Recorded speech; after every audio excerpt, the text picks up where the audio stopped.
Hi, this is Shannon Kringen, Goddess Kring in Seattle, and it is, what's the date? It is September 7th, 2022, and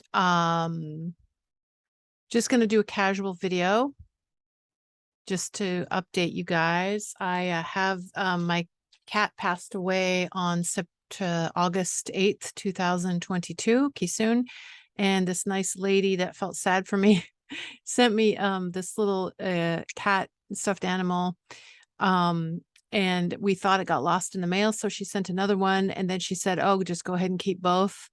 So I have two. So these are my symbols for my cat that is passed away. I'm still grieving him. I miss him so much. I'm sort of fighting the urge to adopt another cat. I've had a cat my whole life, or yeah. Here is some of his fur in this glass jar.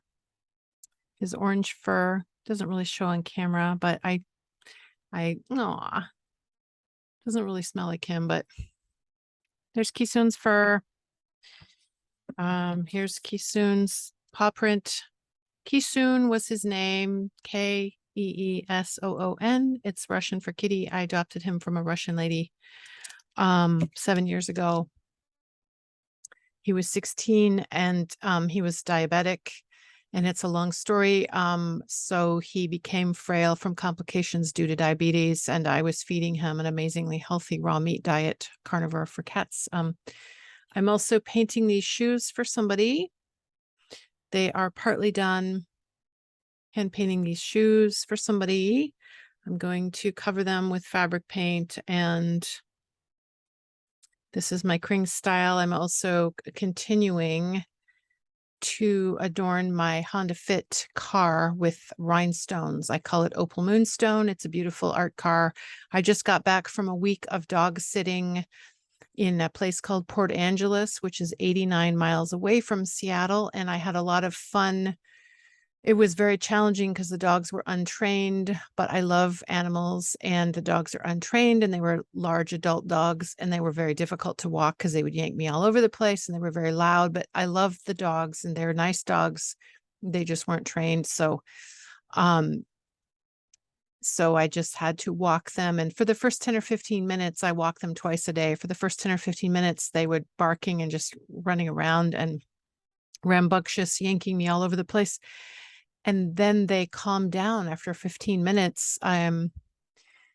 They almost acted like regular well-behaved dogs, and I found nature trails to walk them on because they tended to want to chase cats and other dogs and bark at everyone they saw. So I tried to avoid other people and other dogs and other cats. And I mostly was successful. So I'm happy that I walked them twice a day. It was very challenging, and I got paid to pet sit for a week and house sit for a lady who went on a trip to the East Coast. So that was a positive thing recently that I did. I'm noticing that I'm very angry.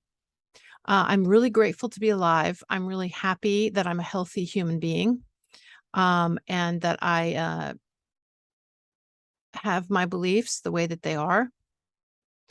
I am upset that so many opinions that seem like common sense to me are considered controversial.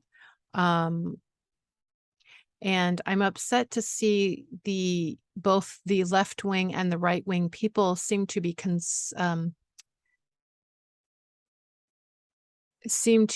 stereotyping each other. And I will not say just regular average people are stereotyping each other as much as what I see in the media. There's messages sent out in the mass media that are encouraging people, in my opinion, to stereotype each other and to demonize. Each side demonizes the other. Generally, I lean to the left, but when we talk about extreme left and extreme right, mostly what I hear in the media is extreme right. We never much talk about extreme left. In my opinion, extreme left or right is not something that I resonate with, and it doesn't seem like healthy ways of being human to be extreme in any way. And I'm actually afraid to say what I really think. I know that the rules on certain websites are such that some of my opinions are not deemed credible by the powers that be. And I'm very disturbed by that. I feel psychologically abused by that. I feel, I believe in free speech. I want free speech to stay. I'm afraid to even say that. I feel like that the idea of free speech is being demonized as a selfish thing, that only selfish jerks want free speech and freedom. It's true that if you have freedom, you can abuse it. It's true that if you have power, you can abuse that. You can be a wealthy person that abuses their power, and you can be a wealthy person that tries to make the world a better place with your power and your wealth. You can be a poor person and try to make the world a better place, and you could be a poor person and be a mean person that, you know, doesn't make the world a better place. So whether someone is rich or poor, left wing or right wing, doesn't matter to me as much as if they're an actual decent human being that's ethical. And I really admire a guy. I'm just going to spell his name. I'm not going to say his name out loud. I'm just going to spell it Mattias. Desmet. He's from Belgium, and I really admire some of his ideas and the fact that he's has master's degrees and a PhD. I think he has a PhD too. And I don't really care about if somebody has a degree or not, but when people try to discredit people, and then you find out they have a PhD and master's degrees, and we're supposed to just think that means nothing, but never mind. So I don't care if somebody has a degree or not. A homeless guy or a homeless woman on the street could say profound, wise things that I could benefit from. So I don't have the kind of ego that thinks somebody has to have credentials and a degree in order to make sense. And I'm just, there's people in my life that I'm trying to maintain friendships with. And sometimes they say things that are so psychologically disturbing to me because they are buying into the stereotyping of other people and the scapegoating and gaslighting of entire groups of people. So I just want to acknowledge how angry I am and how stressed out and how frustrated I am that humans, it seems to me that humans are being trained and conditioned to behave in a certain way that I think is kind of awful. And it's kind of like encouraged to demonize certain groups of people and stereotype them and make assumptions about them, and then turn a blind eye to people that are hypocrites. Kind of like when there's a certain country, I'm not even going to say the name because I've criticized a certain country and one side fights with the other. And I've been called horrible names because I don't take one side, because I'm on the side of both sides, treating each other with respect and humanity and common decent human rights. And when you say that, they say, well, you're supposed to pick this one side, not this other side. You're supposed to pick one side, not the other. You're not allowed to say, I don't pick either extreme. I'm on the side of beyond the duality of these two sides. So I see it with nutrition. I see it with medicine. I see it with politics. I see it with different countries in the world. One side fights with the other. Certain kinds of people fighting with other kinds of people. The issue of Gender is a trigger word for many people. And I feel like I have certain opinions about that, but I'm not supposed to talk about that because I'm only supposed to subscribe to a certain right opinion. And it's weird to me how many Americans are okay with this. They think that to not allow certain things to be said or debated or talked about, we're being protected from the wrong information.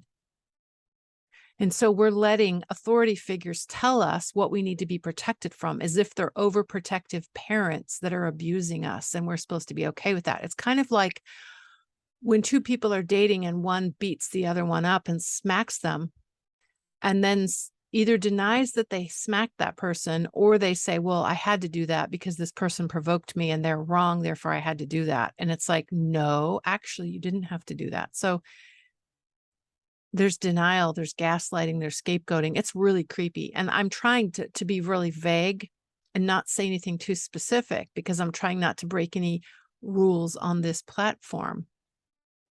But I have very strong opinions that are controversial, and I'm really psychologically stressed out and disturbed that common sense has gone out the window in some ways. And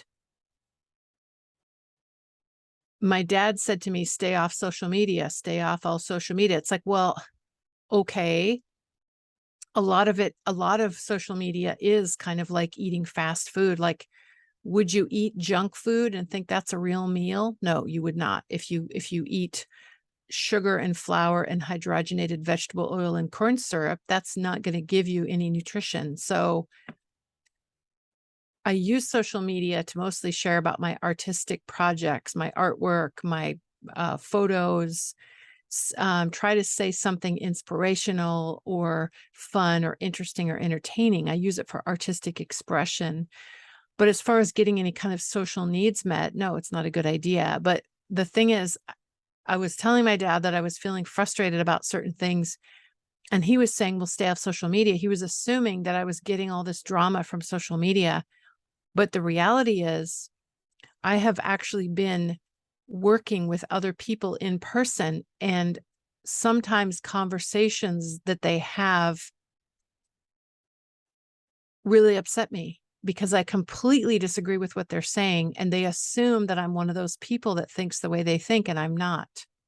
And yet it would be rude for me to say anything. So I'm very polite. I don't say anything, but I'm really creeped out by what they're saying because they're hypocritically demonizing certain people and then turning a blind eye to other people that I think are also abusing their power. So there's people abusing their power on many different sides to different topics. And see, I'm being really vague because I'm not supposed to say certain things. It's so creepy. It's so creepy.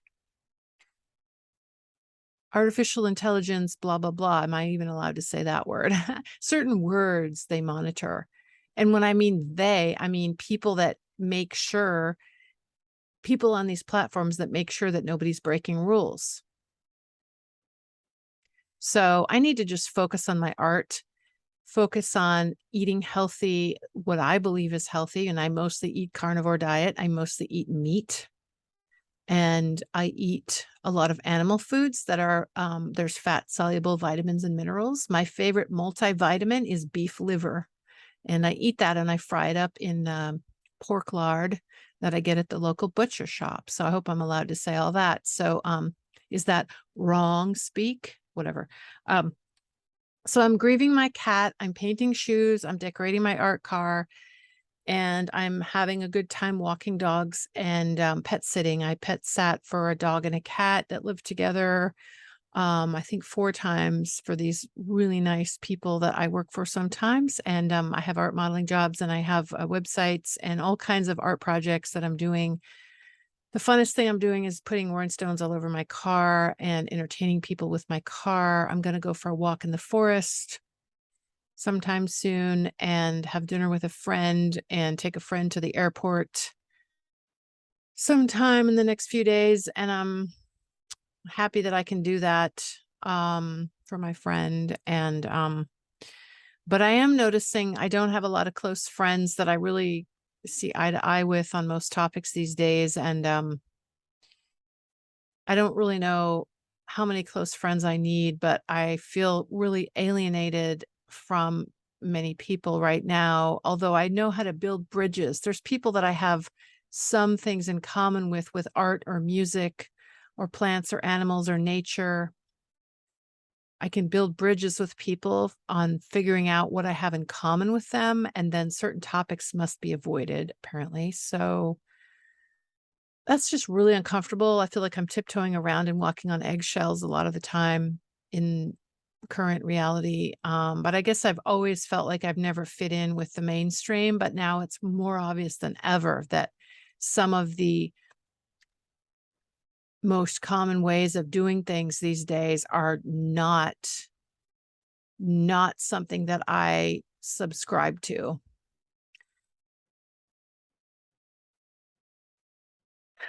So yeah, whatever. Okay. Yeah. Good luck, everyone. Here's a drawing of me, a recent drawing of me. Ooh, okay, tangled up. This lady drew this of me with my green dress and my brown hat on, and kind of an Indiana Jones style hat. So I still model for artists. Not as often as I used to. I've been doing it for 30 years, working as an art model in Seattle for literally since 1992, 30 years. So wow. Grateful for that.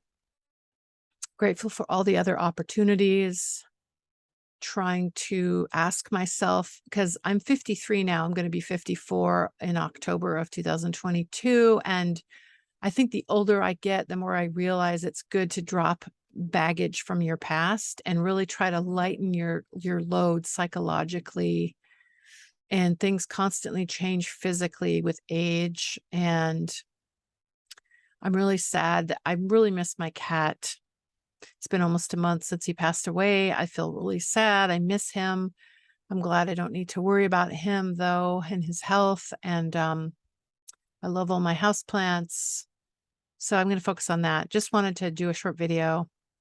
This is Shannon, Kringen, Goddess Kring. Feel free to look at all my different websites, and I share words and photos and paintings and different creative things I do. And I oftentimes quote Tom Petty lyrics, which really inspire me. Well, I ain't on the left and I ain't on the right. I ain't even sure I got a dog in this fight. That is from Shadow People, from the last album Tom Petty and the Heartbreakers did in 2014 called Hypnotic Eye, Shadow People. It's a great song. Look it up if you want. Bye for now. This is Shannon Kring, Goddess Kring, signing off.